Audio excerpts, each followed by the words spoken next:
Voici l'audio du commentaire concernant Matthieu, chapitre 6, les versets 7 à 13. En priant, ne multipliez pas de vaines paroles comme les païens qui s'imaginent qu'à force de paroles, ils seront exaucés. Ne leur ressemblez pas, car votre Père sait de quoi vous avez besoin avant que vous le lui demandiez. Voici donc comment vous devez prier. Notre Père qui es aux cieux, que ton nom soit sanctifié, que ton règne vienne, que ta volonté soit faite sur la terre comme au ciel. Donne-nous aujourd'hui notre pain quotidien. Pardonne-nous nos offenses comme nous pardonnons aussi à ceux qui nous ont offensés. Ne nous laisse pas entrer dans la tentation, mais délivre-nous du malin. Car c'est à toi qu'appartiennent dans tous les siècles le règne, la puissance et la gloire. Amen. Commentaire. Que la prière à Dieu soit pour lui rendre grâce, pour intercéder, pour l'exalter, pour épancher ton cœur devant lui.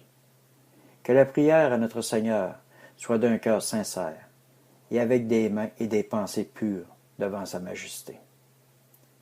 1 Timothée, chapitre 2, verset 8. Je veux donc que les hommes prient en tout lieu, en élevant des mains pures, sans colère ni contestation. Le Seigneur aime lorsque l'on s'approche de lui pour avoir une relation père-fils, père-fille.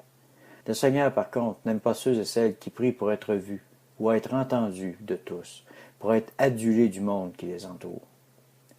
Matthieu, chapitre 6, verset 5.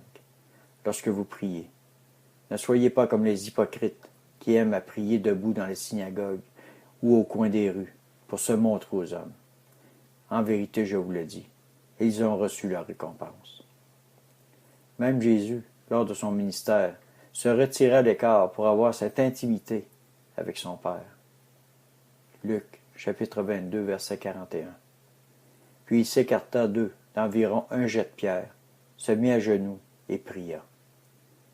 Matthieu, chapitre 14, verset 23. Après les avoir renvoyés, il monta sur la montagne pour prier à l'écart, et le soir venu, il était là, seul. Alors dis-toi que le Seigneur veut une intimité avec toi pour t'entendre, pour te parler, pour te visiter. Alors que ton cœur soit tourné vers le Seigneur, que tes pensées soient centrées sur ton roi, et que tes prières s'élèvent au trône de grâce de notre Père qui est aux cieux. Apocalypse, chapitre 5, verset 8. Quand il eut reçu le livre, les 4 êtres vivants et les 24 anciens se prosternèrent devant l'agneau, tenant chacun une harpe et des coupes d'or remplies de parfums, qui sont les prières des saints.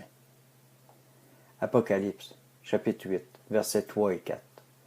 Et un autre ange vint se placer sur l'autel. Il tenait un encensoir d'or.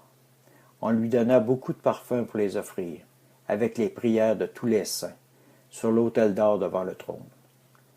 La fumée des parfums monta, avec les prières des saints, de la main de l'ange devant Dieu.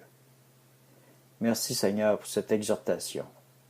Merci Seigneur d'agréer les prières qui te sont adressées d'un cœur sincère et pur. Que ton nom soit sanctifié, Seigneur Jésus. Amen.